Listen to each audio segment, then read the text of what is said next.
बिस्मिल्लाहिर्रहमानिर्रहीम। देखिए स्टूडेंट, ये आपके पास Thomas calculus 11th edition chapter number 2 limits and continuity section 2.7 का क्वेश्चन नंबर 23 है। Tangent line with specified slope. Statement क्या है देखें, at what point do the graph of the function in exercise 23 and 24 have horizontal tangent.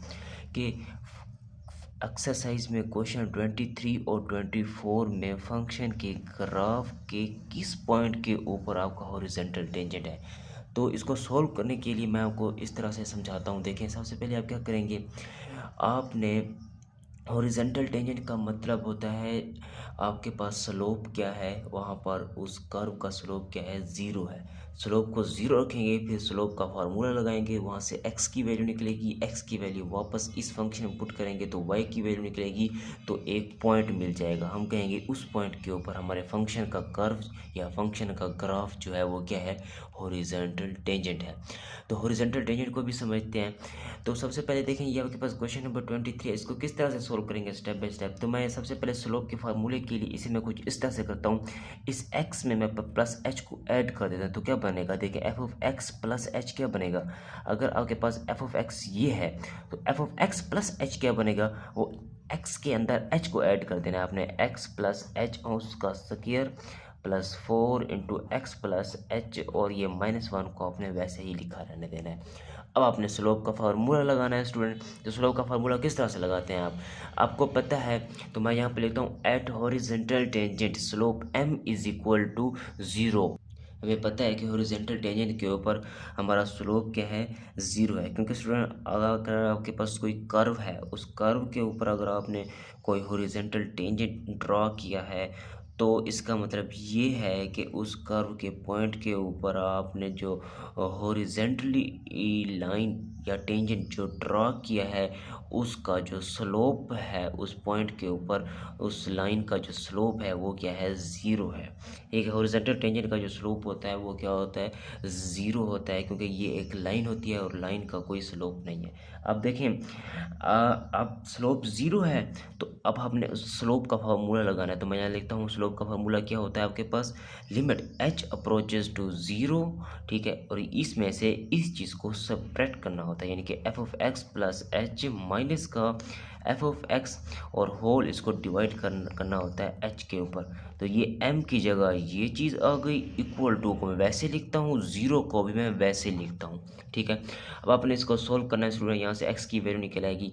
तो देखें, मैं लिखता हूँ लिमिट h अप्रोचेज टू 0, और देखें F of x plus H की ये वैल्यू मैं यहाँ पर रख देता हूँ, एक्स प्लस एच और उसका स्क्वायर प्लस 4 को अंदर डायरेक्ट मल्टीप्लाई कर दें, या इसे वैसे लिखा रहने दें, कोई इशू नहीं, और ये -1, ठीक है। और इसके देखिए माइनस है, और एफ ऑफ एक्स की ये वैल्यू मैं यहाँ पर पुट करता हूँ, माइनस है तो मैं पहले ब्रैकेट लगाऊंगा, x square plus 4x minus 1, ठीक है। अब होल आपके पास नीचे क्या डिवाइड हो रहा है, 1/h डिवाइड हो रहा है, इक्वल टू 0 को आपने वैसे लिखा रहने देना है। इसको हम मज़ीद आगे सिंप्लीफाई करते हैं स्टूडेंट, स्टेप बाय स्टेप। मैं इसके स्क्वायर को ओपन करता हूँ, इसको अंदर मल्टीप्लाई करता हूँ, फिर इस माइनस को अंदर मल्टीप्लाई करता हूँ स्टूडेंट। इसको सोल्व करते हैं, देखें तो देखें, मैंने यहाँ पर इसके स्क्वायर को ओपन कर दिया, 4 को अंदर मल्टीप्लाई कर दिया, यहाँ से माइनस को अंदर मल्टीप्लाई कर दिया, और 1/h को वैसे ही लिखा रहने दिया स्टेप बाय स्टेप। तो अगर आप गौर करें, ये देखें, ये h स्क्वायर से ये एक्स स्क्वायर कैंसिल आउट हो जाएगा स्टूडेंट, ठीक है, और ये पॉजिटिव 4x है और ये नेगेटिव 4x है, कैंसिल आउट हो जाएंगे। ये -1 है और ये +1 है, कैंसिल आउट हो जाएंगे। बाकी यहाँ पर देखें h है, ये h है, ये h है, तो एक h को कॉमन निकालते हैं। तो मैं इसे लिखता हूँ लिमिट h अप्रोचेज टू 0, ठीक है। यहाँ से h को कॉमन निकालेंगे तो अंदर रह जाएगा h प्लस 2x प्लस 4, ठीक है, मल्टीप्लाई बाई 1/h। स्टूडेंट अगर आप गौर से देखें तो ये इस h से ये h कैंसिल आउट हो जाएगा। अब आपके पास जहाँ आपको यहाँ पर h नज़र आए उसकी जगह 0 पुट कर देंगे। तो जैसे ही हम 0 पुट करेंगे लिमिट, तो मैं पुट करता हूँ, ये देखिए लिमिट मैंने पुट कर दी, 0h की जगह प्लस 2x को वैसे प्लस 4 को वैसे इक्वल टू 0 को वैसे लिखा रहने दें। अब आपने यहाँ से x की वैल्यू निकालनी है, 2x इज इक्वल टू -4, 2 पर डिवाइड करेंगे होल इक्वेशन को तो x इज इक्वल टू -2, तो आपके पास एक पॉइंट निकल आया -2, ठीक है। लेकिन आपको पता है जैसे हम ग्राफ में पॉइंट ड्रा करते हैं तो वो x का भी होता है, एक y का भी होता है, तो y के पॉइंट को निकालने के लिए क्या करना पड़ेगा, इस x के इस -2 वैल्यू को आपने इस फंक्शन में पुट कर देना है, जो आपके पास क्वेश्चन नंबर 23 में फंक्शन था, ठीक है। तो पुट करता हूँ, देखें उसे मैं कह देता हूँ y, since we know that, हम जानते हैं हमारे पास y इक्वल था x² प्लस 4x माइनस 1 के, ठीक है। अब आपको पता है आपने वैल्यू निकाली हुई है x की -2, यहाँ पर रख दें, y इज इक्वल टू -2 का स्क्वायर प्लस 4 इंटू -2 माइनस 1, इसको सोल्व करेंगे तो ये बनेगा आपके पास 4 और ये बनेगा माइनस का 8 और ये माइनस का 1, ठीक है। अब ये आपके पास बनेगा -4 minus 1 which is equal to -5। तो पॉइंट्स कौन सा मिल गया आपके पास, x is equal to -2 comma y is equal to -5 implies point के ऊपर हमारे फंक्शन का जो ग्राफ है या कर्व है वो क्या है स्टूडेंट, हमारे पास हॉरिजॉन्टल टेंजेंट है, हॉरिजॉन्टल टेंजेंट है। किस पॉइंट के ऊपर, -2 -5 पॉइंट के ऊपर हमारे फंक्शन का जो ग्राफ है या कर्व है बेसिकली वो क्या है, हॉरिजॉन्टल टेंजेंट है, वो क्या है, स्ट्रेट है, और उस लाइन का जो स्लोप होता है वो हमारे पास क्या होता है, 0 होता है। अब हम इसी तरह क्वेश्चन नंबर 24 को स्टेप बाय स्टेप देखें। ये आपके पास क्वेश्चन नंबर 24 है, उसी मेथड से सोल्व करेंगे। तो सबसे पहले मैं स्लोप के लिए इसे कुछ इस तरह से लिखता हूँ, g(x) में x में प्लस h को ऐड कर देता हूँ तो क्या बनेगा, देखें जहाँ पर भी x होगा ना, x के अंदर आपने h लिख कर ऐड कर देना है उसे बस, तो ये उसकी पावर 3 माइनस 3, ये x नज़र आ रहा है, इसमें भी आप h को ऐड कर दें तो ये आपके पास फंक्शन बनेगा, ठीक है। अब हमने उस कर्व का वो पॉइंट फाइंड करना है जिस पॉइंट के ऊपर आपका स्लोप का जो कर्व फंक्शन का जो कर्व है या ग्राफ का या कर्व का जो स्लोप है वो क्या है, 0 है। तो स्टूडेंट अगर आप गौर करें तो मैं यहाँ पर लिखता हूँ, since we know that at horizontal tangent slope m is equal to 0। हमें पता है हॉरिजॉन्टल टेंजेंट के ऊपर हमारा स्लोप क्या होता है, 0 होता है, क्योंकि वो एक लाइन होती है, उसका स्लोप क्या होता है, 0 होता है। तो अब m अगर हमारे पास 0 है तो मैं लिखता हूँ m इज इक्वल टू 0। इसका मतलब ये है कि m का हमारे पास फार्मूला था वो हमने पढ़ा था, लिमिट h अप्रोचेज टू 0, इस चीज़ में से इस चीज़ को सब्ट्रैक्ट करना होता है, g(x) प्लस h, ठीक है, माइनस का g(x) और होल डिवाइडेड बाई क्या होता है स्टूडेंट, h, ठीक है। और यहाँ पर इसकी कोई ना कोई वैल्यू एग्जिस्ट करनी चाहिए, आंसर निकलना चाहिए, तो मैं वैल्यूज़ को पुट करता हूँ और स्टेप बाय स्टेप सोल्व करता हूँ।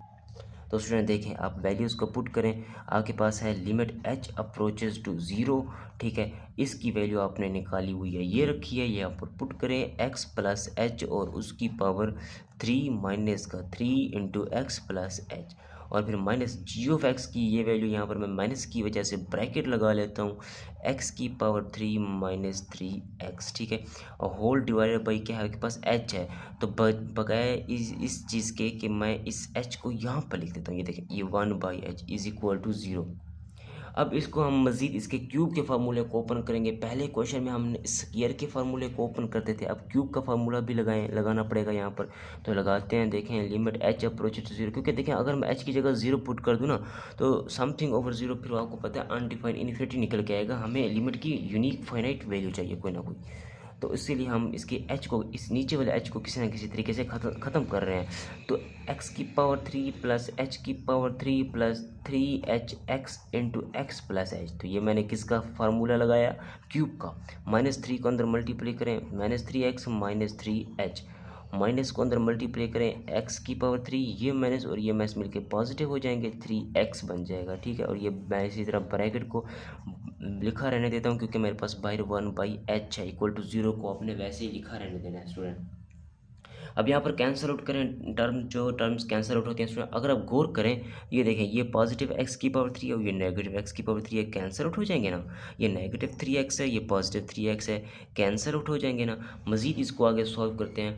अब अगर आप गौर करें तो h को कॉमन निकालें, h कॉमन निकल सकता है। देखें लिमिट h अप्रोचेज टू 0, इसमें से मैं h को कॉमन निकालूँ तो क्या बनेगा, ये जो रिमेनिंग टर्म्स हैं वो देखें, यहाँ पर h स्क्वायर बचेगा plus 3x into x plus h बनेगा, जाएगा, ठीक है। यहाँ पर -3 बनेगा क्योंकि एच कम आ चुका है, ठीक है। Multiply by 1/h is equal to 0। Student अगर आप गौर करें ना, इस h से ये h कैंसिल, अब देखें ना नीचे वाला h खत्म हो गया। अब हम h की जगह 0 पुट कर देंगे, जहाँ पर हमें नज़र आएगा हमारे पास कोई ना कोई फाइनाइट आंसर निकल आएगा। देखें यहाँ पर इसकी जगह मैं 0 पुट कर देता हूँ, उसका स्क्वायर प्लस 3x, x की जगह x को तो वैसे लिखा रहने देना है ना, h की जगह 0 पुट करना है, -3 को वैसे इक्वल टू 0। अब यहाँ से आपने वैल्यू निकालनी है स्टूडेंट, किसकी, x की वैल्यू निकालनी है। तो यहाँ पर x की वैल्यू किस तरह से निकालेंगे हम देखें, x की वैल्यू आप इस तरह से निकालेंगे 3x इंटू एक्स, ये इस तरफ लिखेंगे इस 3 को तो पॉजिटिव 3 हो जाएगा, 3 से 3 कट जाएगा तो x square is equal to 1।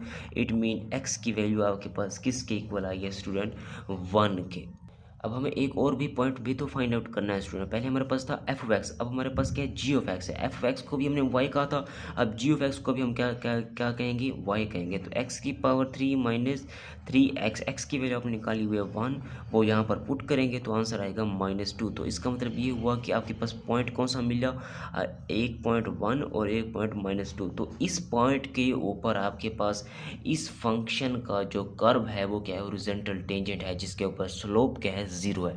तो मिलते हैं नेक्स्ट वीडियो में। आज की वीडियो में इतना ही स्टूडेंट। अगर आप हमारे पास चैनल पर नए हैं तो काइंडली चैनल को ज़रूर सब्सक्राइब करें, लाइक करें, कमेंट्स करें, शेयर करें। मिलते हैं नेक्स्ट वीडियो में, तब तक के लिए अल्लाह हाफिज़।